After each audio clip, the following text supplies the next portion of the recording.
어머, 준비 중이셨나 봐요. 저희가 너무 일찍 왔나요? 현관 앞에 서 있던 이 씨를 보고 아이 중 한 명이 물었습니다. 할머니는 누구세요? 그러게요, 윤우 엄마. 이분은 누구세요? 아, 이분은 저희 가정부 이모예요. 오늘 제가 혼자 준비하기 벅차서 도움 좀 받았어요. 어머, 이모님 솜씨가 정말 좋으시네요. 저희 이모님 예전에 식당 하셨거든요. 손이 아주 야무지세요. 이 씨는 며느리를 조용히 부르며 물었습니다. 지금 사람들 앞에서 나를 뭐라고 부른 거니? 이모님이라니, 너 제정신이야? 어머님, 제발요. 지금 거울 좀 보세요. 여기서 시어머니라고 하면 저랑 윤우까지 무시당해요. 여기 엄마들은 다 부자라고요. 내가 윤우 생일이라고 갑자기 도와달래서? 식당 일하다 급히 오느라 옷도 못 갈아입고 와서 그런 거 잤니? 그리고는 며느리는 주변 엄마들을 힐끗 쳐다보더니 일부러 큰 소리로 말했습니다. 이모님, 뭐 하세요? 이제 그만 가셔야죠. 내가 왜 이모야? 난 내 시어머니잖아. 세상에 어떤 며느리가 시어머니를 이모라고 불러? 뭐야, 시어머니였대? 어머님, 저희 얘기는 나중에 해요. 저기요. 저는 가정부가 아니라 윤우 할머니고 얘 시어머니예요. 지금 며느리가 거짓말을 하고 있는 겁니다. 아니에요. 잠깐 오해가. 다 오해예요. 엄마들은 황급히 떠나고 문이 닫히자 며느리는 이 씨를 향해 울부짖었습니다. 어머니 다 책임지세요. 어머니가 윤호 앞길 다 망치셨어요. 이제 제가 어떻게 얼굴을 들고 다녀요? 다이야. 내 자식 앞길 막은 건 내가 아니라 너야. 내가 김치 국물 튀겨가며 새벽부터 밤까지 일한 돈으로 내가 여기서 잘 먹고 잘 살았지. 그런데 감히 나를 사람들 앞에서 가정부라고 부르고 개망신을 줘? 이제 국물도 없을 줄 알아. 무슨 소리세요? 내가 준 집? 다시 돌려받을 거야. 안녕하세요. 이 사연의 주인공은 60세 이명자 씨이십니다. 이 씨는 경기도에서 남편과 함께 국밥집을 운영하며 평생을 성실하게 살아온 분입니다. 젊을 적부터 손이 야무지고 음식 솜씨가 좋다는 말을 많이 들었던 이 씨는 동네에서 국밥집을 차렸고 언제나 정직하게 맛 하나로 승부하며 손님들을 맞이해 왔습니다. 덕분에 장사는 눈에 띄게 잘 되었고 1호점만으로는 감당이 안 될 만큼 손님이 많아져 지금은 2호점까지 준비하던 차였죠. 비록 새벽부터 밤늦게까지 일하며 국밥집을 키워온 이 씨 부부의 삶은 쉽지 않았습니다. 하지만 힘든 가운데서도 이 씨는 항상 우리 아들 좋은 대학 보내야지라며 하나뿐인 아들 교육을 위해 열심히 돈을 벌었습니다. 그런 이 씨 부부의 정성 덕분인지 아들은 어릴 때부터 성실했고 결국 공기업에 당당히 합격해 이 씨의 자랑이 되었습니다. 그러던 어느 날 아들은 자신의 회사 1층에서 작은 카페를 운영하는 아가씨를 여자친구라며 이 씨에게 소개해 주었습니다. 엄마, 이 사람이 다희 씨야. 회사에 오갈 때마다 인사하던 사이였는데 이렇게 잘 맞는 사람도 처음이야. 처음 본 며느리는 얼굴도 반듯하고 싹싹한 성격으로 처음 만난 날부터 예의 바르게 말을 건넸습니다. 안녕하세요, 어머님. 그래요. 우석이한테 이야기 많이 들었어요. 카페를 하고 있다면서요? 일 힘들지 않아요? 네. 작은 가게지만 혼자 해내려 애쓰고 있어요. 이 씨는 그 모습이 참 대견했습니다. 힘든 장사 속에서도 무너지지 않고 자기 일에 최선을 다하는 모습이 이 씨의 젊은 시절을 보는 듯했습니다. 일도 열심히 하는 것 같았고 사람과 대화하는 태도나 몸가짐도 단정해서 이 씨는 저런 아이라면 우리 아들과 잘 살겠다는 생각이 들어 안심했습니다. 두 사람은 자연스럽게 가까워졌고 결국 결혼으로까지 이어졌습니다. 하지만 결혼 준비 중 어느 날 며느리는 조심스럽게 말했습니다. 어머님, 사실 카페 일이 너무 힘들어요. 그래서 결혼 후엔 전업주부로 살고 싶어요. 아이 낳고는 가정에 집중하려고요. 이 씨는 잠시 놀랐습니다. 열심히 카페를 운영하던 며느리가 갑자기 일을 그만두겠다니 조금 의외였죠. 하지만 곧 이해했습니다. 자신도 장사를 하며 얼마나 몸이 고된지 잘 알았기에 이 씨는 며느리의 말을 선뜻 허락했습니다. 그래. 몸 고생하면서 애 키우고 장사까지 하는 건 쉽지 않으니까. 가정에 충실하겠다는데 내가 굳이 말릴 이유는 없지. 그렇게 두 사람은 결혼했고 결혼 후 1년 만에 손주 윤우가 태어났습니다. 처음에 며느리는 조용하고 착실했습니다. 아이도 잘 돌보고 집안 살림도 알뜰히 하는 모습에 이 씨는 흐뭇한 마음으로 손주를 보러 자주 다녔습니다. 하지만 아쉽게도 그 행복은 오래가지 않았습니다. 손주가 돌을 지나면서부터 며느리는 점점 묘하게 달라졌습니다. 그리고 손주에 대한 집착과 과도한 소비가 시작되었죠. 생일 선물로 10만 원짜리 장난감은 기본이고 100만 원이 넘는 전집 세트, 아기 명품 브랜드 옷까지. 어머님, 요즘 이런 건 다 기본이에요. 아이는 어릴 때부터 좋은 걸 접해야 나중에 큰 사람이 돼요. 이 씨도 처음에는 손주 생각에 흔쾌히 지갑을 열었습니다. 당시에 다행히 국밥집 사정도 나쁘지 않았고 첫 손주다 보니 더 마음이 가서 기꺼이 해주게 되었지요. 결국 이 씨는 며느리가 원하는 대로 고급 유모차와 아기 의류, 완구까지 사주었습니다. 하지만 며느리의 부탁이 점점 당연한 요구로 변해가고 매번 당당하게 요구하는 며느리의 태도에 슬슬 이 씨는 부담이 되면서도 손주 물품이라 쉽게 거절하지도 못했습니다. 내가 괜히 인색하게 보이면 어쩌나. 속으로 이렇게 생각하며 꾹 참았습니다. 이 씨는 며느리와의 관계가 소원해질까 두려워 결국 원하는 것을 사주고 말았습니다. 그러다 손주가 유치원에 갈 나이가 되자 갑자기 며느리의 교육열은 불타기 시작했습니다. 비록 며느리는 고졸이었지만 아이만큼은 최고로 키우겠다며 서울의 영어 유치원을 보내야 한다며 밤낮 없이 아들과 이 씨를 붙잡고 이야기했습니다. 어머니, 우리 윤우는 재능이 있어요. 어릴 때부터 제대로 된 교육을 받아야 해요. 사실 이 씨가 보기에 손주는 다른 아이들과 크게 다를 것 없는 평범한 아이였습니다. 그저 손주이기에 예쁘고 귀여울 뿐이었죠. 그러던 어느 날 며느리가 조심스럽게 입을 열었습니다. 어머님, 저희 서울로 이사 가야 하지 않을까요? 윤우도 이제 유치원 갈 나이인데 여긴 학군도 그렇고 교육 환경도 부족한 것 같아요. 이 씨는 깜짝 놀랐습니다. 서울? 여기서도 충분히 잘 키울 수 있지 않겠니? 그러자 며느리는 단호히 고개를 저었습니다. 아니에요. 좋은 환경에서 영어 유치원도 보내고 조기 교육도 시키고 싶어요. 그리고 남편 직장도 서울이잖아요. 매일 왔다 갔다 하기도 너무 멀고요. 이 씨는 한숨을 내쉬었습니다. 너무 큰 돈이 드는 거 아니니? 돈은 어디서 나는데? 하지만 며느리는 물러서지 않았습니다.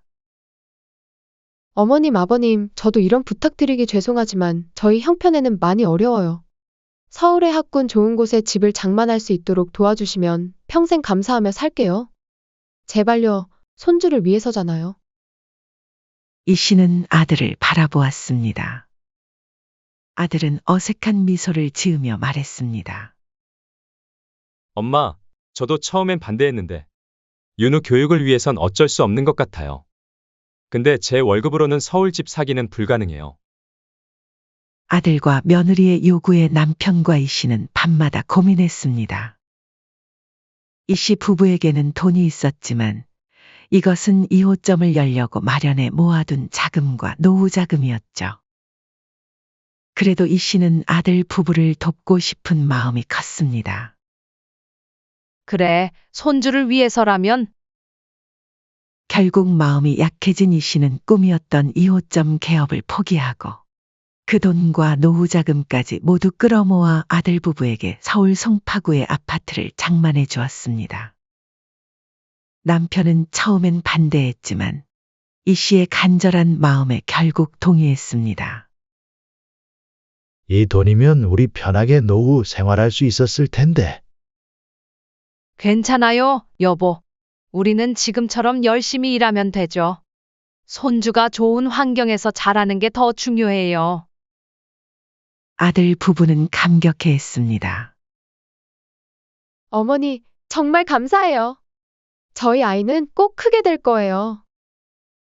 이 씨는 그 말을 듣고 허탈한 웃음을 지었지만 한편으론 자신이 할 도리를 다했다는 안도감도 들었습니다. 그러나 그때는 몰랐습니다. 그 결정이 자신의 인생에서 가장 후회하게 될 시작점이 될 줄은. 서울로 이사 간 후 며느리의 허세와 사치는 날이 갈수록 심해졌습니다. 며느리는 주말마다 다른 옷을 입고 손에는 명품 가방을 들고 다니며 손주의 물건 또한 끝도 없이 늘어났습니다. 이 씨가 방문할 때마다 집안에는 새 가구가 들어서 있었고 심지어 몇 달 전에 장만했던 대형 TV도 더 큰 것으로 바뀌어 있었습니다. 다희야, 얼마 전에 산 TV 어디 갔니? 며느리는 태연하게 대답했습니다. 아, 그거요? 이웃집 아이가 저희 집에 왔다가 더 큰 TV가 있다고 해서 윤우가 기가 죽더라고요. 어쩔 수 없이 바꿨어요. 이 씨는 가슴이 철렁했습니다. TV 하나에 몇백만 원이 넘는 것을 그렇게 쉽게 바꾸다니. 국밥집에서 몇 달은 고생해야 살 수 있는 물건인데. 그저 이웃집 아이 말 한마디에 바꿨다는 사실이 믿기지 않았습니다. 하루는 아들이 이 씨에게 한숨을 쉬며 털어놨습니다. 엄마, 나도 한마디 해봤어. 너무 과한 거 아니냐고. 근데 뭐라는 줄 알아? 이 씨는 아들의 말을 기다렸습니다. 나 좋자고 그래? 다 우리 윤우 잘 되라고 그러는 거잖아. 그 말에 더는 할 말이 없더라고요. 이 씨는 속으로 이건 아니다 싶었지만 아들 가정의 일에 너무 간섭하는 것은 결국 가족 관계를 망치는 일이라고 생각했기 때문에 차마 직접 말하기가 쉽지 않았습니다. 며칠 후 이 씨는 용기 내어 며느리에게 조심스럽게 말을 건넸습니다. 다희야, 아무리 그래도 너무 사치하는 건 아니니? 내 남편 벌이도 생각해야지. 그러자 며느리는 한숨을 쉬며 당당히 말했습니다. 어머님, 여기 엄마들 다 저희가 잘 사는 줄 알아요. 이미지가 중요한 거예요. 저도 체면이 있잖아요. 이 씨는 마음속으로 답답함과 불안함이 커졌습니다. 이 정도 씀씀이를 감당할 수 있는 집이 있을까? 심지어 친정도 우리랑 똑같은 평범한 집안인데. 집으로 돌아온 이 씨는 방을 정리하며 한숨을 내쉬었습니다. 손주를 위한 일이라는 명목으로 시작된 시댁의 지원이 이제는 당연한 것이 되어버린 것 같았습니다. 심지어 며느리는 손주를 앞세워 사치를 부리기까지 했죠. 이 씨는 더 이상 이렇게는 안 되겠다고 느낄 때 즈음 한 충격적인 사건이 일어나고 말았습니다. 어느 날 아침 며느리에게서 다급한 전화가 걸려왔습니다. 어머님, 오늘 윤우 생일 파티인데 음식 준비가 너무 벅차요. 좀 도와주세요. 이내 이 씨는 한숨을 내쉬고 곧바로 국밥집 일을 잠시 동생에게 맡기고 허겁지겁 나섰습니다. 씻을 틈도 없이 일하던 그대로의 편한 옷차림의 손에는 김치 국물 얼룩까지 남아있는 상태였습니다. 가는 길에 손주 선물로 새 장난감도 하나 샀습니다. 그래도 손주 생일인데 뭐라도 준비해야지. 아들의 아파트에 도착해 문을 열자마자 며느리는 이 씨를 위아래로 훑어보고는 한숨을 푹 쉬었습니다. 어머님, 무슨 뭘 이런 걸. 에휴, 아니다. 빨리 주방으로 들어가 주세요. 음식 준비해야 해요. 부탁이 아니라 명령하듯이 내뱉는 며느리의 말에 기분이 확 상했지만 그래도 손주 생일이니 이 씨는 꾹 참고 주방으로 향했습니다. 주방에 들어서자 놀라움을 금치 못했습니다. 싱크대는 설거지거리로 가득했고 조리대 위에는 반쯤 준비된 음식들이 어지럽게 놓여 있었습니다. 이렇게 준비도 안 되어 있었니? 생일 파티 몇 시에 시작한다고? 2시간 후요. 얼른 도와주세요. 이 씨는 오전 내내 음식 준비를 하고 밀린 설거지와 빨래까지 도맡았습니다. 집안 곳곳엔 며칠치 쌓인 먼지와 어질러진 장난감, 옷가지가 널려 있었습니다. 이 씨는 땀이 송골송골 맺힌 이마를 소매로 훔치며 주방에서 일했습니다.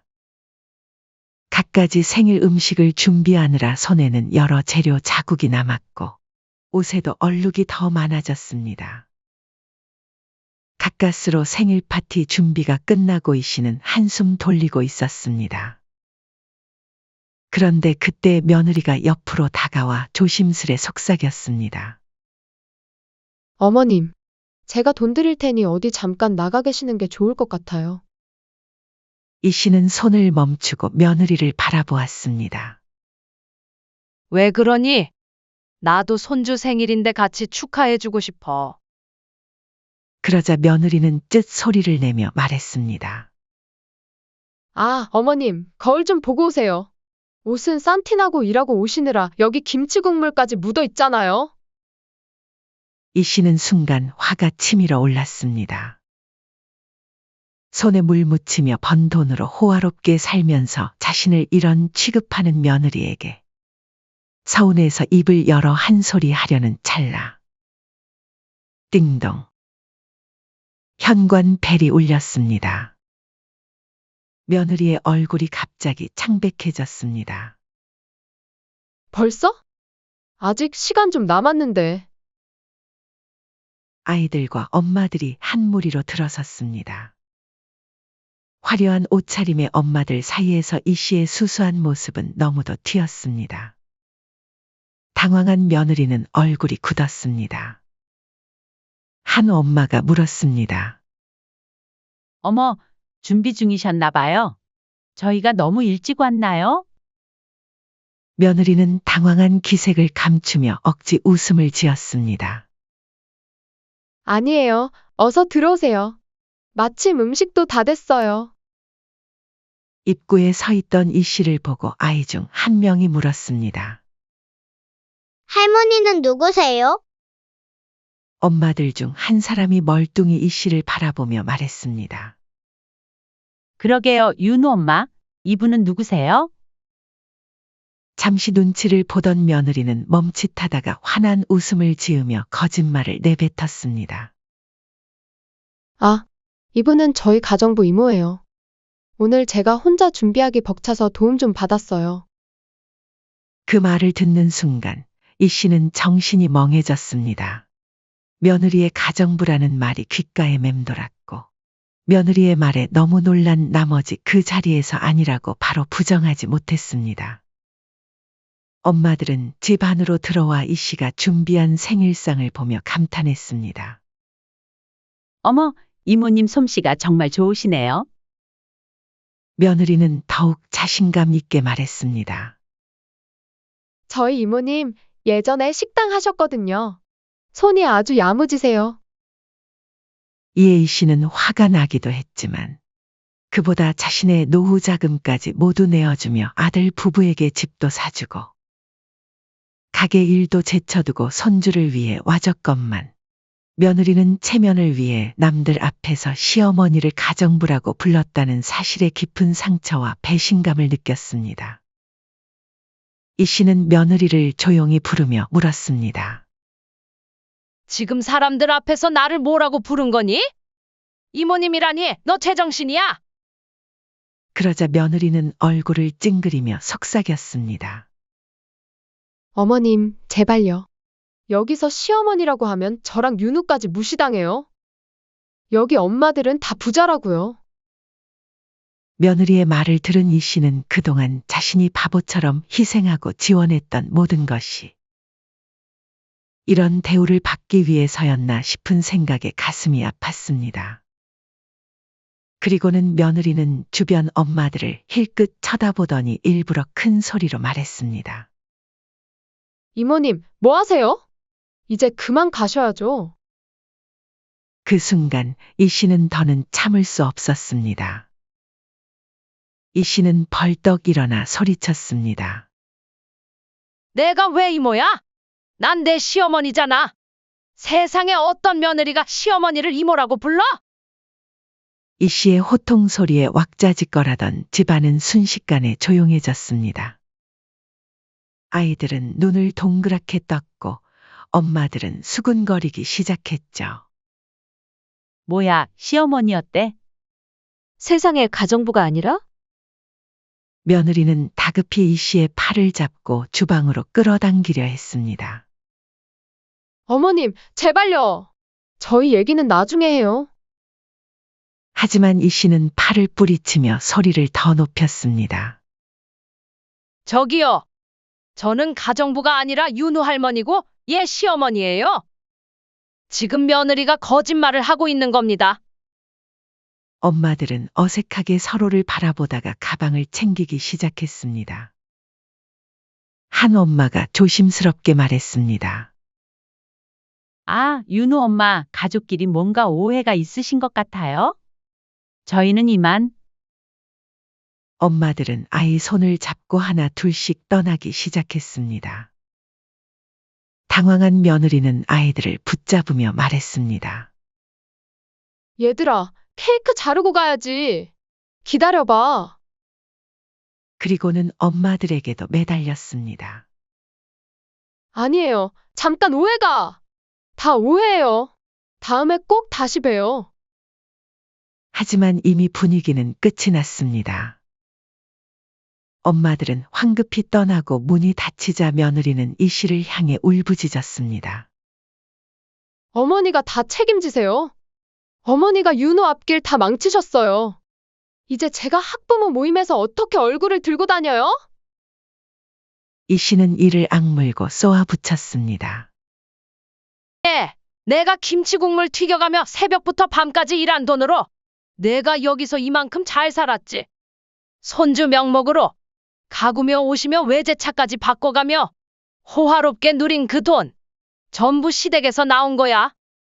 그런데 감히 나를 사람들 앞에서 가정부 취급하고 개망신을 줘. 이제 국물도 없을 줄 알아. 무슨 소리세요? 내가 준 집 다시 돌려받을 거야. 그렇게 이 동네에서 살고 싶으면 너희 돈으로 집 사서 살면 되겠구나. 내 사치에 어디 감당이나 할 수 있으려나 모르겠지만. 그제서야 사태가 파악이 된 며느리는 얼굴이 사색이 되어 바닥에 철푸덕 무릎을 꿇었습니다. 그동안 당당히 행동하던 모습은 온데간데 없고 초라하고 비굴한 얼굴로 두 손을 모았습니다. 두 손을 모으고 울먹이며 애원했습니다. 어머니, 잘못했어요. 한 번만 용서해 주세요. 어머니 덕에 이렇게 좋은 집에서 살고 우리 윤우 좋은 데 보내며 살았는데 그걸 다 제 돈인 줄 잠깐 착각했어요. 며느리는 눈물 콧물이 범벅된 얼굴로 이 씨의 발목을 붙잡으며 고개를 숙였습니다. 다시는 안 그럴게요. 우리 윤우는 아무 죄 없잖아요. 어머니가 등을 돌리시면 저희는 진짜 끝이에요. 제가 평생 어머니 말 잘 들을게요. 국밥집 가서 매일 일도 도울게요. 저 한 번만 살려주세요. 그 모습에도 이 씨는 흔들리지 않았습니다. 멈춰선 채 며느리를 내려다보며 마지막으로 단호히 말했습니다. 다이야, 내 자식 앞길 막은 건 내가 아니라 너야. 그 말을 끝으로 이 씨는 돌아서서 현관문을 열었습니다. 뒤에서 며느리가 흐느끼며 소리쳤습니다. 어머니 가지 마세요. 저 정말 잘못했어요, 어머니. 하지만 이 씨는 한 번도 돌아보지 않고 무겁지만 단단한 걸음으로 천천히 현관 계단을 내려갔습니다. 뒤에서 울부짖는 며느리의 목소리가 들려왔지만 그 소리는 이 씨의 등 뒤에서 점점 멀어질 뿐이었습니다. 그날 이후 며느리는 순식간에 거짓말쟁이로 낙인 찍혔습니다. 유치원 학부모 모임뿐만 아니라 동네 커뮤니티에서도 소문이 삽시간에 퍼졌습니다. 파티에 참석했던 아이 엄마 중 한 명이 지역 맘카페에 글을 올린 것이 화근이었습니다. 글은 하루 만에 조회수 5,000건을 넘겼습니다. 댓글은 100개가 넘었고 대부분은 며느리를 비난하는 내용이었습니다. 시어머니를 가정부라고 한 허세녀로 낙인이 찍히며 며느리는 순식간에 조롱과 경멸의 대상이 되었습니다. 유치원 엄마들 사이에서 나오는 대화 중심에는 언제나 며느리 이야기가 돌았습니다. 어머, 소름 끼친다. 그렇게 뻔뻔할 수 있나? 저번에 얘기했던 명품 가방도 시어머니 돈으로 샀다는 소문이 있어요. 며느리는 동네에서 얼굴을 들지 못했습니다. 마트에 가도 수군거림이 들려왔고 카페에 들어가면 조용히 쳐다보는 시선이 따갑게 느껴졌습니다. 결국 며느리는 학부모 모임에서 조용히 밀려났습니다.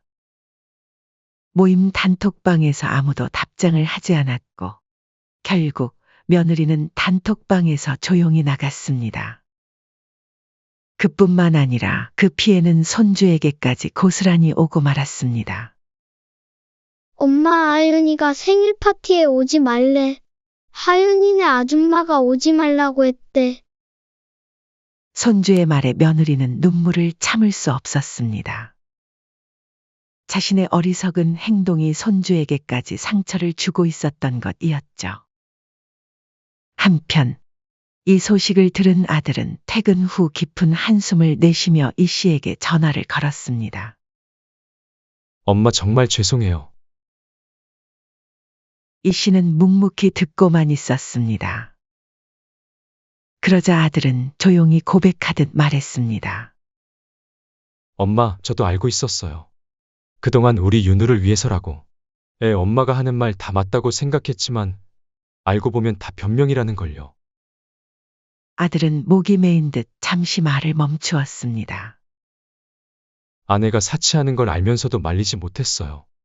제 월급으로는 감당할 수 없는 생활이었는데 매번 엄마한테 손 벌리게 되고 도저히 바로 잡을 용기가 없었는데 엄마 덕분에 바로 잡을 수 있었어요. 이제야 정신이 번쩍 드네요. 그러자 아들은 마지막으로 담담히 말했습니다. 사람이 자기 분수에 맞게 살아야 해요. 이번 일은 엄마가 옳았어요. 저는 아무 이의도 없고 무조건 엄마 뜻에 따를게요. 엄마, 너무 고맙고 죄송해요. 그 말을 들으며 이 씨는 속이 조금은 풀리면서도 한편으론 아들이 제 자리를 찾은 듯해 가슴 한켠이 편안해졌습니다. 한동안 며느리는 지옥 같은 시간을 보냈습니다. 누구와도 연락하지 않았고 어디서도 얼굴을 들 수 없었습니다. 평소 다정했던 아들도 이번만큼은 달랐습니다. 며느리의 행동에 크게 실망한 아들은 며느리에게 냉정하게 대했습니다. 난 당신이 그런 사람인 줄 몰랐어. 어머니가 우리한테 얼마나 많이 해주셨는데 남들 앞에서 가정부라고 소개하다니. 여보, 나도 정말 후회하고 있어요. 그때는 정신이 나가서. 아들은 고개를 절레절레 저었습니다. 지금 와서 후회해도 소용없어. 어머니께 가서 진심으로 사죄드리고 빌어. 만약 어머니한테 용서받지 못하면 우리 부부관계 진지하게 다시 생각해보자. 라고 냉정하게 선을 그었습니다. 결국 며느리는 국밥집으로 발걸음을 옮겼습니다. 어머니, 저예요. 다이예요. 이 씨는 바쁘게 주방 일을 하고 있었지만 문 앞에 멈춰 서 있는 며느리를 보고 천천히 손을 멈췄습니다. 꼬박 일주일 만에 보는 며느리의 모습은 완전히 달라져 있었습니다. 한껏 멋부리고 화려하던 모습은 온데간데 없고 허름한 옷차림 눈에 띄게 수척한 얼굴이었죠. 며느리는 떨리는 손으로 이 씨 앞에 무릎을 꿇었습니다. 왜 왔니? 어머니, 제발 용서해 주세요. 며느리는 얼굴을 땅에 박을 듯 고개를 숙였습니다. 모든 게 제 욕심 때문이었어요. 남들에게 있어 보이고 싶어서. 어머니를 가정부 취급한 건 정말 제가 미쳤었던 것 같아요. 이제 와서 후회해도 늦었지만 제발 기회 한 번만 주세요. 이 씨는 잠시 며느리를 바라보았습니다. 며느리는 이 씨의 침묵에 더욱 애원했습니다. 어머니, 제가 무릎이라도 꿇고 빌게요. 이대로 가면 남편한테 저 이혼당할지도 몰라요. 이 씨는 천천히 입을 열었습니다. 좋다. 그러면 조건이 있어. 며느리는 고개를 번쩍 들었습니다. 어떤 조건이든 따를게요. 첫째, 다시는 분수에 맞지 않는 사치를 부리지 않는다는 것. 둘째, 시댁에서 돈은 한 푼도 기대하지 마라. 앞으로 너희가 쓰는 돈, 너희가 벌어서 감당해. 나는 더 이상 한 푼도 내주지 않을 거다. 그걸 각서로 써라. 며느리의 눈이 커졌습니다. 어머니, 정말 한 푼도요? 이 씨는 쏘아보듯 말했습니다. 왜 놀라니? 원래 보통 사람들은 다 그렇게 살아. 월급에 맞춰서, 카드값에 맞춰서, 아이 교육도, 옷도, 외식도. 전부 자기 형편에 맞춰 사는 거야. 너만 특별할 줄 알았니? 못하겠으면 안 해도 돼. 그 말에 며느리는 천천히 고개를 숙였습니다. 처음으로 진심 어린 부끄러움이 얼굴에 번졌습니다. 잠시 후 묵묵히 가게 앞 카운터로 가 종이와 펜을 꺼냈고 그리고 아무 말 없이 각서를 쓰기 시작했습니다. 본인 김다희는 시댁의 지원을 일절 요구하지 않을 것이며 지금까지의 무례함을 뉘우치고 앞으로 절대 분수에 맞지 않는 소비를 하지 않을 것을 맹세합니다. 이를 어길 시 모든 책임을 본인이 감당할 것을 서약합니다. 마지막 서명을 하고 종이를 두 손으로 공손히 건넸습니다. 이 씨는 그 종이를 받아 천천히 접으며 말했습니다. 잘했다. 이번 일로 배운 거 잊지 말고 살아. 네, 어머니. 정말 감사합니다. 그 말 평생 명심할게요. 며느리는 고개를 깊숙이 숙이고 스스로의 잘못을 인정하는 듯 아무 말도 없이 조용히 집으로 돌아갔습니다. 이 씨는 더 이상 말을 하지 않고 천천히 주방 안으로 걸어 들어갔습니다. 그 발걸음에는 한치의 후회도 미련도 없었습니다. 아들 부부와의 원만한 합의 끝에 재판 같은 번거로운 절차 없이 잠실 아파트는 다시 이 씨 부부의 손으로 돌아왔습니다. 등기 이전이 완료된 날, 이 씨는 주저함 없이 그 아파트를 매물로 내놓았습니다. 부동산 중개사가 놀라며 물었습니다. 사모님, 이런 좋은 위치의 아파트를 바로 파시려고요? 가격이 더 오를 텐데요. 이 씨는 미소를 지으며 대답했습니다. 괜찮아요. 저희에겐 다른 꿈이 있거든요. 며칠 후 매매가 성사되었다는 소식을 듣고는 남편과 함께 가게로 돌아오는 길. 이 씨의 가슴은 후련했습니다. 봄바람이 얼굴을 스치는 그 순간, 마치 오랫동안 어깨를 누르고 있던 무거운 짐이 내려간 것 같았습니다. 여보, 우리 이제 진짜 2호점 열어볼까요? 이 씨는 빙그레 웃으며 말했습니다. 좋아요. 2호점 내는 게 당신 평생 꿈이었잖아요. 남편은 이 씨의 뜻을 존중해 주었고, 오랜만에 두 사람은 마주보고 한참 웃었습니다. 이 씨는 곧장 부동산과 상의를 시작하며 오래 꿈꾸던 2호점 개업 계획에 들어갔습니다. 내 이름을 건 또 다른 간판. 그 생각만으로도 손끝이 저릿할 정도로 설레었습니다. 2호점을 위한 장소를 물색하면서 이 씨는 매일 새로운 활력을 느꼈습니다. 한편 그 사이 아들과 며느리는 다시 원래 살던 경기도 외곽의 작은 구식 아파트로 돌아갔습니다. 아들 부부가 처음 결혼할 때 살던 그 집보다 더 작고 더 낡은 집이었습니다. 하지만 이번에는 오로지 자신들 힘으로 마련한 집이었기에 비록 초라했지만 스스로 감당할 수 있는 만큼의 삶이었습니다. 아들은 공기업 월급으로 대출을 받아 소박한 전셋집을 구했고, 며느리는 다시 일을 시작했습니다. 예전에 하던 카페는 아니었지만 동네 베이커리에서 파트타임으로 일하기 시작했습니다. 이제는 명품 가방 대신 앞치마를 두르고 손톱에 매니큐어 대신 밀가루 자국이 묻어 있었지만 오히려 표정은 더 편안해 보였습니다. 윤우는 지역 유치원으로 전학을 갔습니다. 아이의 표정은 더 밝아졌습니다. 오히려 집 주변 놀이터에서 뛰어노는 시간이 많아지면서 더 건강하고 활기찬 모습이었습니다. 며칠 후 아들에게서 전화가 걸려왔습니다. 아들의 목소리는 예전보다 한층 차분하고 담담했습니다. 엄마, 다이도 요즘은 정말 달라졌어요. 예전에는 허세에 남들 눈에만 신경 썼지만 지금은 소박하게 아이랑 웃으며 지내요. 사실 처음엔 무척 힘들어했지만 문득 저한테 그러더라고요. 분수에 맞게 사는 게 이렇게 편할 줄 몰랐어. 어머님 덕분에 깨달았어라고요. 이 씨는 조용히 듣다가 한마디 건넸습니다. 그래, 사람은 자기 분수에 맞게 살아야 하는 거야. 넘치면 결국 터지는 거다.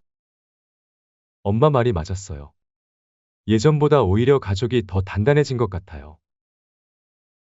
이 씨는 아들의 말에 미소를 지었습니다. 모든 일이 잘 풀려가고 있다는 생각에 안도감이 밀려왔습니다. 엄마, 윤우도요.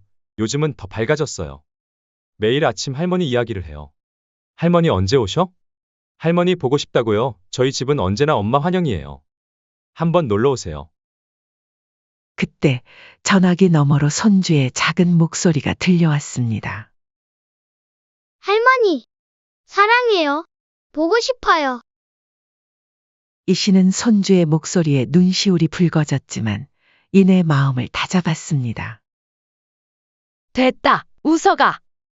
다 큰 자식 집에 뭘 자주 가. 그저 잘 사는지 소식만 들으면 된 거지. 나는 이제 내 일하면서 살란다. 아들은 울컥한 듯 잠시 말을 멈췄다가 조용히 말했습니다. 엄마, 우리 바로잡아 주셔서 정말 고맙고 감사해요. 엄마가 없었다면 우리 가족 정말 무너졌을 거예요. 전화를 끊고 난 후, 이 씨는 한동안 가게 앞 벤치에 앉아 파랗게 열린 봄 하늘을 바라보았습니다. 한때는 손주를 위해서라며 자신의 노후 자금과 꿈까지 포기했지만 다행히 그 끝에 남은 건 후회만은 아니었습니다. 가끔 아들 가족이 찾아오기도 했습니다. 하지만 이제 이 씨는 아들과 며느리의 삶에서 완전히 손을 뗐습니다. 그저 손주의 성장을 지켜보는 것으로 만족했습니다. 그날 저녁 모든 손님이 돌아가고 남편도 먼저 집에 간 후 이 씨는 혼자 가게에 남았습니다. 새 가게의 불빛 아래 이 씨는 자신의 인생을 돌아보았습니다. 젊은 시절부터 시작한 국밥집, 아들을 키우며 겪었던 고단함, 그리고 며느리와의 갈등과 화해까지 모든 것이 지금의 이 씨를 만든 조각들이었습니다. 그리고 조용히 스스로를 다짐했습니다. 이제는 내 인생을 살아야지. 그날 저녁, 이 씨는 가게 주방 한쪽에 앉아 뜨끈한 국밥 국물 한 술을 떠넣었습니다. 그 맛은 평생 먹어본 것 중 가장 깊고 가장 따뜻했습니다. 사연은 여기까지였습니다. 구독, 좋아요, 댓글은 영상 제작에 큰 힘이 됩니다. 시청해 주셔서 감사합니다.